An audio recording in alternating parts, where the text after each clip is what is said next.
Air signs, tignan natin ano po ang mensahe para sa iyo ngayong araw. Keep in mind po na ito ay general reading lamang, so hindi po lahat ay makaka-relate, so be open-minded. Sa mga hindi pa po nakasubscribe dito sa ating channel, please subscribe na po kayo and pa-like na din po ng ating video. At sa mga nais pong mag-avail ng ating private readings ng ating Hivalay Amulet Necklace at ng ating Tears Bracelet, makikita nyo po yung link sa description box. Tarot Intentions by Aliana Rey. So we have travel. Ayan, meron ba dito magve-vacation na kayo sa Pinas? Ayan, bago matapos ang taon. Meron kayong hinihintay na travel dito for some of you po. Pwedeng ito naman ay next year, ayan, or pwedeng ito ay new journey ninyo. Ayan, pwedeng merong may maa-unlock kayo na bagong phase ng life po ninyo. Tignan natin ano pa yung mensahe, spirit guide, mensahe pa po natin.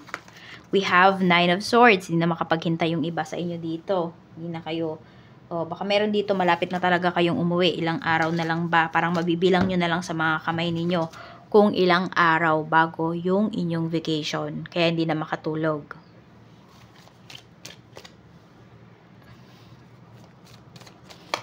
Meron tayo ditong The Chariot. Ayan, may success sa pagpaplano ninyo. Meron dito pag-travel talaga. Ayan po. So, pwedeng hindi lang pala ikaw yung uuwi. Pwedeng yung iba sa inyo, baka dyan na kayo nakasettle down na kayo dyan sa ibang bansa. So, yung iba po sa inyo, yung iba sa inyo, kasama nyo na yung family nyo. Tapos, ayan, magve-vacation kayo. Ayan po. So, maganda yung energy na pinapakita dito. Success yung mga plans ninyo. Air signs, we have King of Pentacles. Pwede rin yung iba sa inyo, baka kung nag-aalala kayo sa gastos ngayong araw na ito, or kung ano man itong pagkakagastusan po ninyo, mababawi nyo naman po. Tsaka mag-e-enjoy naman kasi yung iba sa inyo kung ano man yung pagkakagastusan nyo na ito. Pwede rin, meron dito makakabayad na kayo sa utang kung meron kayong mga kautangan. Air signs, ayan. So, diba? Hindi na kayo ma-stress, makakabayad na yung iba sa inyo. Meron tayo ditong 4 of Cups. Ayan.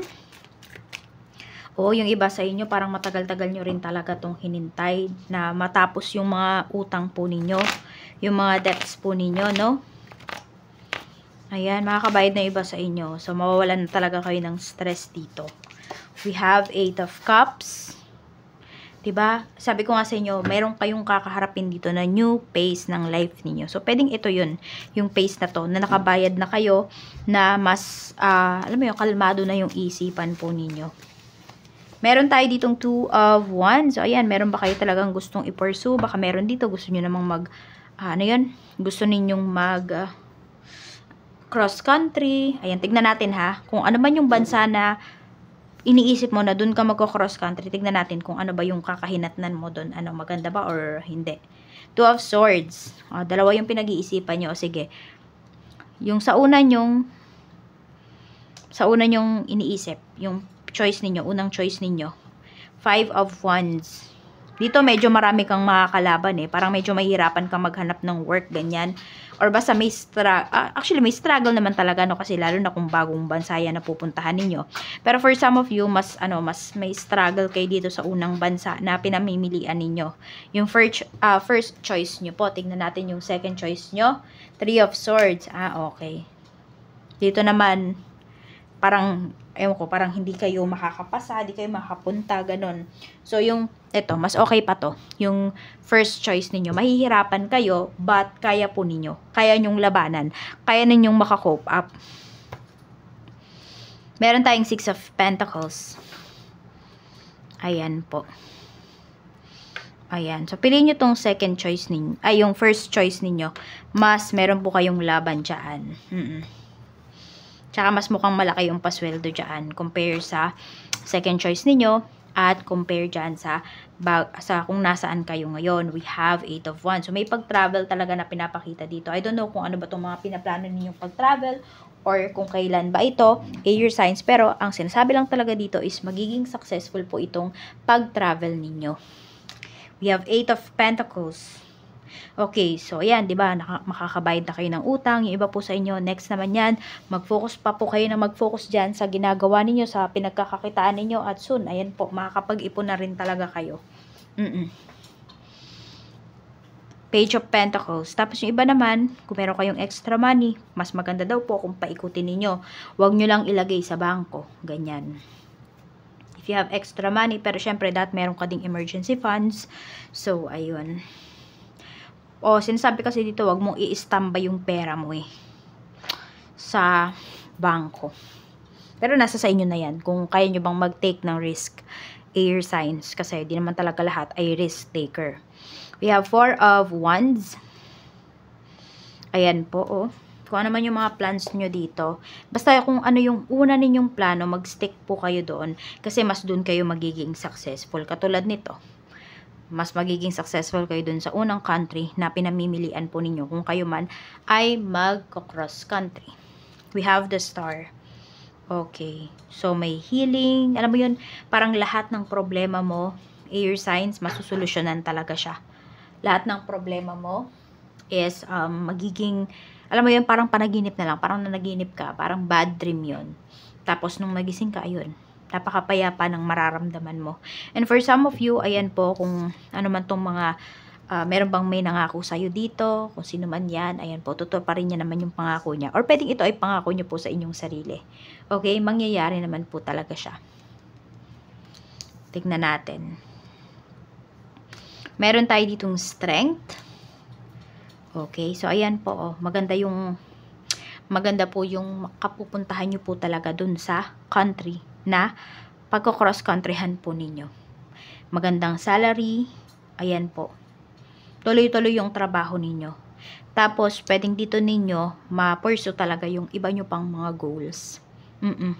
Mas marami kayong mapupursue dito na goals.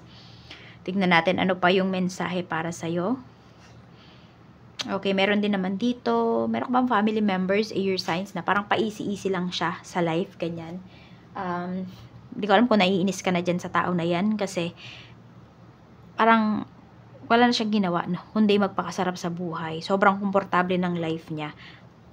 Okay, bakit ka naiinis dun sa tao na yon? Or bakit ganyan yung nararamdaman mo sa kanya? Kasi kaya niyang magtrabaho, pero wala siyang ginagawa. Parang umaasa lang siya.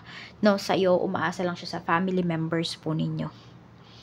Tignan natin ano pa yung mensahe. Ayan po, meron dito, mag-enjoy naman po talaga kayo kung kayo naman ay magta-travel, kayo ay mag-vacation. Kaya lang, anuhin nyo po yung pera ninyo dito. Parang, wag nyong dalhin lahat ng pera ninyo. Wag grabing pera yung dalhin ninyo. At saka, hindi nyo po kailangan mamigay ng pera. Even pasalubong nga eh. 'Di ba? Hindi nyo rin naman kailangan mamigay. Pinaghirapan nyo yung pera na yan eh. Oh, pero nasa sa inyo na lang yan, no? Kung kayo ba ay mamimigay ng pasalubong, ganyan. Siguro yung mga bata, okay lang pasalubungan. Or wala namang mga bata sa inyo, di yung mga matatanda. Pero, yan talaga, di ba? Kung ano lang naman, ang purpose mo naman ay makasama yung family mo. So, ayun, spend time with them. Yung presence mo, di ba? Kung na-appreciate ka talaga at na-miss ka talaga nila, yung presence mo, okay na yun, di ba? Kahit wala kang regalo. Kahit wala kang pasalubong sa kanila. Yan. O yung iba nga sa inyo, baka ika-cash nyo na lang yung papasalubong ninyo, di ba? So, ayan po, ingatan nyo po yung pera ninyo. I mean, huwag kayo maging masyadong magastos. Make sure nyo na yung mga needs talaga, no? Yun yung unahin po ninyo.